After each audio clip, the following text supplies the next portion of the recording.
ചാമ്പ്യന്മാർ ജിമ്മുകളിലല്ല ഉണ്ടാകുന്നത്. അവർക്കുള്ളിൽ ആഴത്തിലുള്ള എന്തോ ഒന്ന് വേണം, ഒരു ആഗ്രഹം, ഒരു സ്വപ്നം, ഒരു കാഴ്ചപ്പാട്. ഇത് പറഞ്ഞത് സാക്ഷാൽ മുഹമ്മദ് അലിയാണ്. അപ്പോ എക്കാലത്തെയും മഹാനായ ബോക്സറെ വെറുമൊരു കായിക താരത്തിൽ നിന്ന് ഒരു ഇതിഹാസമാക്കി മാറ്റിയ ആ മനസ്സിന്റെ ഉള്ളറകളിലേക്ക് നമുക്ക് നേരെയൊന്ന് പോയി നോക്കിയാലോ? ഈ വാക്കുകളൊന്ന് ശ്രദ്ധിച്ചു കേട്ടെ. നമ്മളിൽ ഭൂരിഭാഗം പേരും വേദനിക്കുമ്പോൾ നിർത്തിക്കളയും, അല്ലേ? പക്ഷേ അലി, അദ്ദേഹം എണ്ണിത്തുടങ്ങുന്നത് തന്നെ അവിടെ വെച്ചാണ്. ആ ഒരു വേദനയുടെ പോയിന്റിലാണ് ഒരു സാധാരണക്കാരനും ഒരു ചാമ്പ്യനും തമ്മിലുള്ള വ്യത്യാസം തുടങ്ങുന്നത്. ഇതാണ് അദ്ദേഹത്തിന്റെ വിജയത്തിലേക്കുള്ള ആദ്യത്തെ താക്കോൽ. അലിയുടെ ആ ഒരു ഇതിഹാസം തുടങ്ങുന്നത് റിങ്ങിലെ ലൈംലൈറ്റിലൊന്നുമല്ല, മറിച്ച് പരിശീലനത്തിന്റെ ഇരുണ്ട മുറികളിലും അവേദനയുടെ തീച്ചൂളയിലുമായിരുന്നു. നമുക്കതിനെ വേദനയുടെ തത്വം അഥവാ ദി പെയിൻ പ്രിൻസിപ്പിൾ എന്ന് വിളിക്കാം. എന്താണ് ഈ വേദനയുടെ തത്വം? സംഭവം വളരെ സിമ്പിളാണ്. നമ്മളൊക്കെ വേദനയെ ഒരു സ്റ്റോപ്പ് സിഗ്നലായി കാണുമ്പോൾ അലി അതിനെ ഒരു സ്റ്റാർട്ടിംഗ് പോയിന്റായാണ് കണ്ടത്. ശരീരം ഇനി വയ്യ എന്നു പറഞ്ഞ് കരയുമ്പോഴാണ് മനസ്സ് ഇനിയാണ് യഥാർത്ഥ കഴി എന്നു പറയുന്നത്. ആ ഒരു മൊമെന്റിലാണ് മഹത്വം ജനിക്കുന്നത്. അദ്ദേഹത്തിന്റെ നിശ്ചയദാർഢ്യത്തിനു മുന്നിൽ ഒഴികഴിവുകൾ എന്നൊരു സംഭവം തന്നെയില്ലായിരുന്നു. ആലോചിച്ചു നോക്കൂ, ജിമ്മിലേക്കു പോകാൻ കാറില്ല എന്നതൊന്നും ഒരു പ്രശ്നമേ അല്ല. എങ്കിൽ പിന്നെ ഓടും. കാരണം ലക്ഷ്യം അത്ര വലുതാണെങ്കിൽ വഴികളിലെ തടസ്സങ്ങൾ വളരെ ചെറുതായിരിക്കും. ഇതാണ് ഒരു ചാമ്പ്യന്റെ ആറ്റിറ്റ്യൂഡ്. അപ്പോ പരിശീലനത്തിലെ ഈ ഒരു ഉരുക്കു മൈൻഡ്സെറ്റ് റിങ്ങിലേക്കെത്തിയപ്പോ എന്തായി മാറി? അത് കൊടുങ്കാറ്റായി മാറി. ലോകം വിറച്ചുനിന്ന ആ ഒരു ഇതിഹാസ പോരാട്ടത്തിലേക്ക് നമുക്ക് കടക്കാം. Ali versus Sonny Liston. അവിശ്വസനീയം അല്ലേ? 7-1. അതായിരുന്നു അലിക്ക് കിട്ടിയ ഓഡ്സ്. അന്ന് കാഷ്യസ് ക്ലേ എന്ന ആ ചെറുപ്പക്കാരന് ആരും ഒരു ചാൻസ് പോലും കൊടുത്തില്ല. എല്ലാവരും ഉറപ്പിച്ചു ഭീകരനായ ലിസ്റ്റൻ ഇയാളെ ഇടിച്ചു നിലംപരിശാക്കുമെന്നു. പക്ഷെ പുറം ലോകം എന്തു പറയുന്നു എന്നതൊന്നും അലിയെ ബാധിച്ചതേയില്ല. കാരണം അദ്ദേഹത്തിന്റെ തലയ്ക്കകത്ത് ആ ഫൈറ്റ് ഓൾറെഡി ജയിച്ചു കഴിഞ്ഞിരുന്നു. തന്റെ വിജയത്തെക്കുറിച്ച് അദ്ദേഹം എത്രമാത്രം ഉറപ്പോടെയാണ് സംസാരിച്ചതെന്ന് നോക്കൂ. പറഞ്ഞ വാക്ക് യാഥാർത്ഥ്യമായി.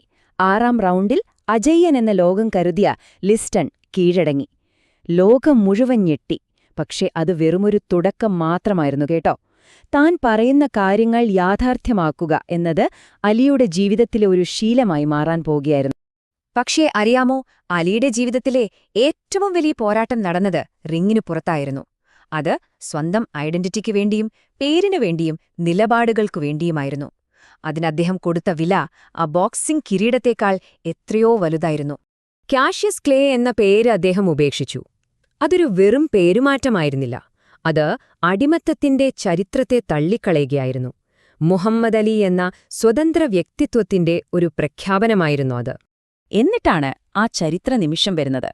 വിയറ്റ്നാം യുദ്ധത്തിൽ പങ്കെടുക്കാനുള്ള ഗവൺമെന്റ് നിർദ്ദേശം അദ്ദേഹം തള്ളിക്കളഞ്ഞു. എന്റെ മനസാക്ഷി എന്നെ അതിനനുവദിക്കുന്നില്ല എന്ന് ലോകത്തോട് വിളിച്ചു പറഞ്ഞപ്പോൾ അതൊരു രാജ്യത്തിനെതിരെയുള്ള ധീരമായ നിലപാടായിരുന്നു.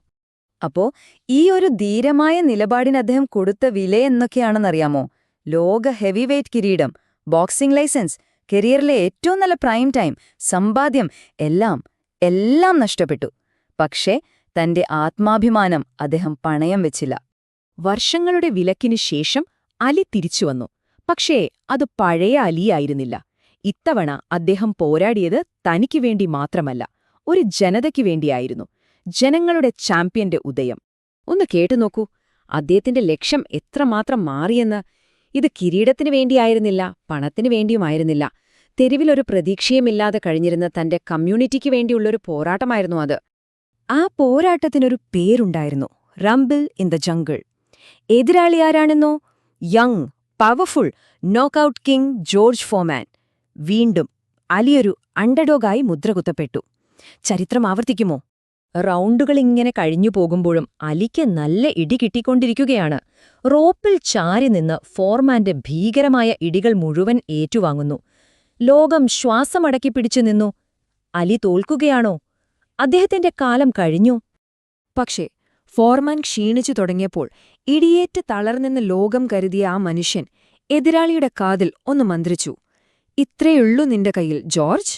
ആ ഒരൊറ്റ ചോദ്യത്തില് ആ ഫൈറ്റിന്റെ ഗതി തന്നെ മാറി. എന്നിട്ട് ലോകത്തോട് ഉറക്കെ വിളിച്ചു പറഞ്ഞു, ഞാൻ എത്ര മഹാനാണെന്ന് നിനക്ക് കാണിച്ചു തരാം. അത് വെറും വാക്കുകളായിരുന്നില്ല, അതൊരു പ്രഖ്യാപനമായിരുന്നു. കളി അലിയുടെ കയ്യിലായി. 8ാമത്തെ റൗണ്ടിൽ ആരും പ്രതീക്ഷിക്കാത്ത ആ ഒരു നോക്കൌട്ട്. അലി വീണ്ടും ലോക ഹെവിവെയ്റ്റ് ചാമ്പ്യനായി. ആ തിരിച്ചുവരവിന്റെ കഥ പൂർത്തിയായി. അദ്ദേഹം എക്കാലത്തെയും മഹാനാണെന്ന് ഒരു സംശയവുമില്ലാതെ വീണ്ടും തെളിയിക്കപ്പെട്ടു. നമ്മളൊക്കെ കുട്ടിയായിരിക്കുമ്പോൾ ഒരുപാട് വീരവാദം പറയാറില്ലേ, വലിയ സ്വപ്നങ്ങൾ കാണാറില്ലേ? എന്നാൽ വളർന്നു വലുതാകുമ്പോൾ എത്ര പേർക്കത് യാഥാർത്ഥ്യമാക്കിയിട്ട് ലോകത്തോട് തിരിഞ്ഞുനിന്ന് ഞാൻ അപ്പോഴേ പറഞ്ഞില്ലേ എന്ന് ചോദിക്കാൻ ധൈര്യമുണ്ടാകും? അലി അത് ചെയ്തു. മുഹമ്മദ് അലി തന്റെ വാക്ക് പാലിച്ചു. അപ്പോ എന്റെ ചോദ്യം നിങ്ങളോടാണ്, നിങ്ങളുടെ ജീവിതത്തിൽ നിങ്ങൾ പാലിക്കാൻ പോകുന്ന ആ വലിയ വാക്കേതാണ്? ആഴത്തിൽ ചിന്തിക്കാനായി ഈയൊരു ചോദ്യം ഞാൻ നിങ്ങൾക്ക് വിട്ടുതരുന്നു.